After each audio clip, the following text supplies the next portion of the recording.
Bonjour à tous, j'espère que vous allez bien. Aujourd'hui je vous retrouve avec une nouvelle vidéo pour vous parler de mon expérience à la fac et surtout de ce que j'aurais voulu savoir avant de mettre les pieds à l'université. Alors fac, l'université c'est à peu près pareil, c'est juste que l'université c'est le bâtiment et que la fac c'est ta filière tout simplement. La première chose que j'aurais voulu savoir en entrant à l'université c'était tout simplement déjà l'emploi du temps. Il faut savoir qu'il y a un très grand mythe qui dit que l'étudiant choisit son emploi du temps. C'est vrai dans certaines universités, c'est vrai dans certaines facultés, les étudiants choisissent eux-mêmes leur emploi du temps, mais il faut savoir que ce n'est pas tout l'emploi du temps. Je sais que dans mon université, les étudiants en droit avaient le droit de placer 4 cours différents en fonction de ce qui les arrangeait pour leur emploi du temps. En dehors des autres cours qu'ils avaient. Il y avait des cours qui étaient obligatoirement à certains horaires et ils avaient la possibilité de déplacer 4 cours comme ils le souhaitaient.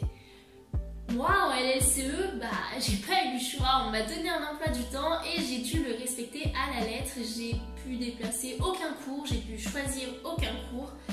C'est particulier. En fait, ça dépend vraiment des universités dans lesquelles vous êtes. Après, il faut savoir que l'emploi du temps, on dit que celui des étudiants est beaucoup plus allégé. Ça dépend aussi, ça dépend. Parce qu'il y a énormément de choses en fait à la fac qu'on ne prend pas en compte. Et même si on n'a pas beaucoup de cours, on fait quand même des journées complètes parce que les cours sont très mal organisés et du coup, parfois, on a des trous immenses entre deux cours ou autre chose. En tout cas, je sais que pour mes 2 premières années à la fac, j'avais pas énormément de temps libre et c'était un emploi du temps quand même assez chargé. Pendant ma 3e année, en fait, j'ai refait ma 2e année vu que je ne l'avais pas validée. Et là, je confirme, l'emploi du temps était allégé de fou. J'avais 14 heures ou 16 heures de cours par semaine. Enfin, j'avais quasiment autant d'heures de cours qu'à mon travail. Après, il faut savoir que ça s'allège au fur et à mesure. Plus vous avancez, plus vous avez des cours spécifiques et du coup tout ce qui est les banalités, on va vous les retirer. La deuxième chose que j'aurais aimé savoir, c'est le financement. Alors oui, si tu as de la chance et que tu es boursier, tu payes une petite partie, voire rien du tout à ton inscription.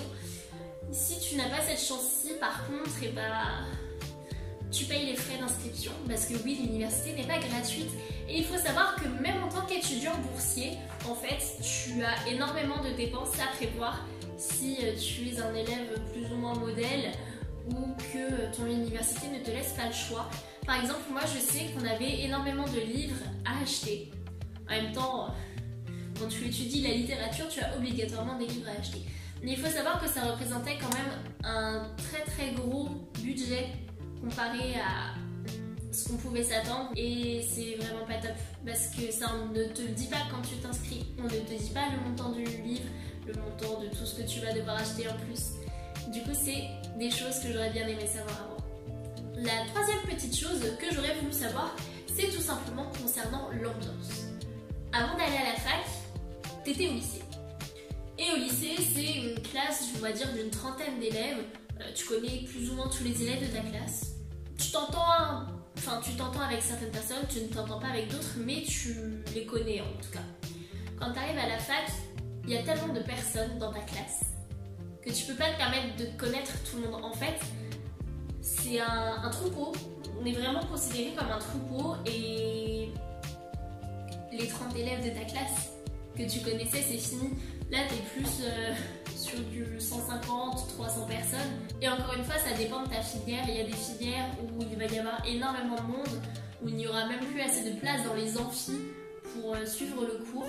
Et du coup, l'ambiance change parce que tu ne peux pas te permettre de connaître tout le monde. Du coup, tu vas rencontrer un petit groupe, tu vas sympathiser avec eux et puis du coup, tu vas rester avec eux et tu vas pas forcément aller rencontrer les autres personnes. Même si t'es quelqu'un de très ouvert et quelqu'un qui a envie de rencontrer des gens, tu n'as pas forcément l'occasion de les rencontrer parce que les gens sont assez fermés et ils sont tous dans leur petit coin, dans leur petit groupe et c'est tout. Quelque chose que j'ai découvert juste avant d'arriver à la fac, et heureusement d'ailleurs, c'est qu'il y avait 2 types de cours différents.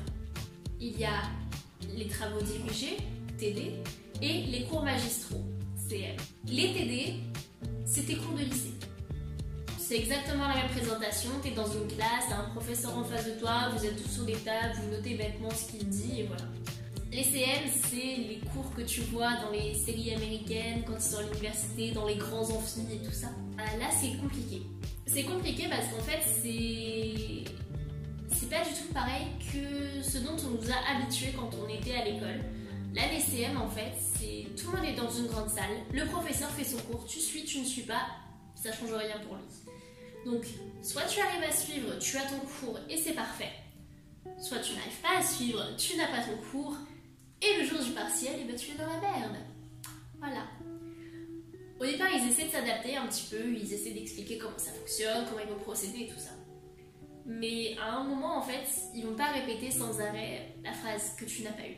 Quelque chose que moi je faisais en tout cas très souvent pendant mes CM, c'est que j'enregistrais le cours et ça me permettait, si jamais j'avais raté une phrase, de revenir le soir sur le cours, sur mon audio et de retaper la phrase qui me manquait parce que le professeur ne répète pas ces phrases, c'est très très rare. Et enfin, le 5e point que je voulais aborder avec vous, c'était l'organisation. J'aurais adoré savoir comment m'organiser avant d'aller à la fac.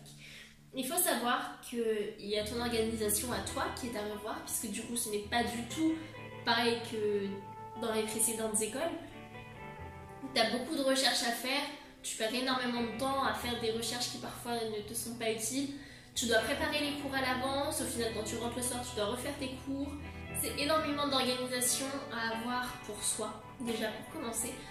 Et ensuite, il y a aussi l'organisation de la fac. L'organisation de la fac, encore une fois, tout dépend de la fac dans laquelle tu es. Mais il faut savoir que c'est un établissement assez grand, qu'il y a énormément d'étudiants, qu'il y a énormément de professeurs, qu'il y a énormément de salles et qu'il faut gérer tout ça. Et parfois, il y a des petits bugs, il y a des petits soucis et je ne le sais qu'à la dernière minute. Je sais que dans mon université, en fonction des filières dans lesquelles on était plus ou moins prioritaire. Tout ce qui était les filières scientifiques, mathématiques ou même de droit était largement prioritaire comparé aux autres filières de sciences humaines, de langue, de choses comme ça. Et ça c'est très dommage parce qu'on l'a ressenti en fait, surtout quand on nous dit que tel professeur ne sera pas là alors que ça fait 30 minutes qu'on est dans la salle ou plein de choses comme ça. Je sais que par exemple pour un TD d'enseignement, je vous donne un exemple concret.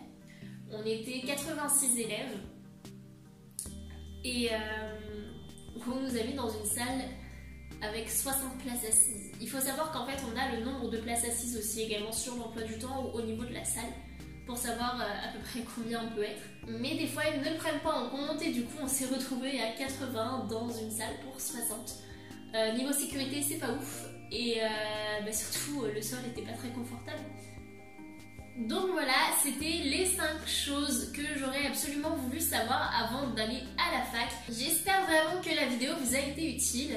Si ça a été le cas, n'hésitez pas à mettre un pouce en l'air, à vous abonner. Et moi, je vous dis à bientôt dans la prochaine vidéo. Bye!